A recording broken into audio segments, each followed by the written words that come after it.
હાય. મારો આજનો આ વિડિયો કોઈ ટ્રેન્ડ, ફિલ્ટર કે એલ્ગોરિધમ માટે નથી. આ છે મારી મમ્મી માટે. My રેખુ darling. રેખુ, તે ઇન્સ્ટાગ્રામ પર 10,000 ફોલોઅર્સ પૂરા કર્યા, જેના માટે તને ખૂબ ખૂબ અભિનંદન. હા, પૂરા 10,000 લોકો તારી સાથે જોડાયા છે, જે તને જોઈને હસે છે અને તારો આગલો વિડિયો ક્યારે આવશે તેની રાહ જોવે છે. તું આખી જિંદગી એક હાઉસવાઈફ રહી છે. કોઈ રજા નહીં, કોઈ સિક લીવ નહીં, પણ કામ એ ક્યારેય બંધ નહીં, અને પ્રેમ એ તો ક્યારેય પણ ઓછો નહીં.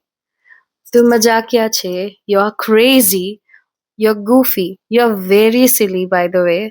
અને હા, જરૂર કરતા કંઈક વધારે જ સ્ટ્રિક્ટ છે, પણ એ જ તો તારી ઓળખ છે.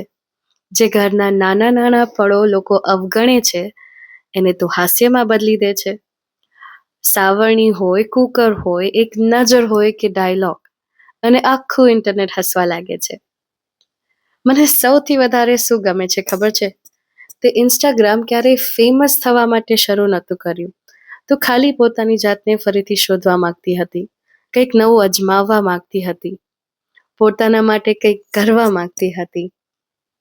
અને આજે જો, તારી આ સફરમાં પૂરા 10,000 લોકો તારી સાથે જોડાઈ ચૂક્યા છે, જે તને ચીયર કરે છે, કારણ કે તારી પાસે શરૂ કરવાની હિંમત હતી, શીખવાની ધીરજ પણ હતી, અને પોતે જેવી છે એવી રહેવાની સ્ટ્રેન્થ હતી.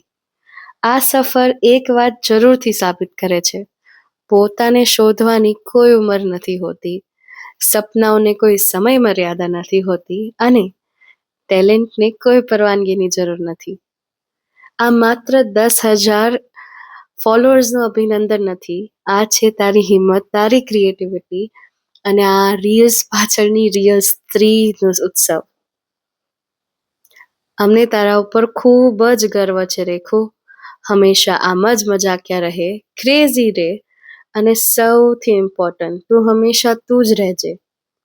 ચીયર્સ ફોર ધ 10K, અને આવનારા ઘણા વધારે ફોલોઅર્સ માટે. We are very proud of you, Rekhu darling. We love you. Mwah.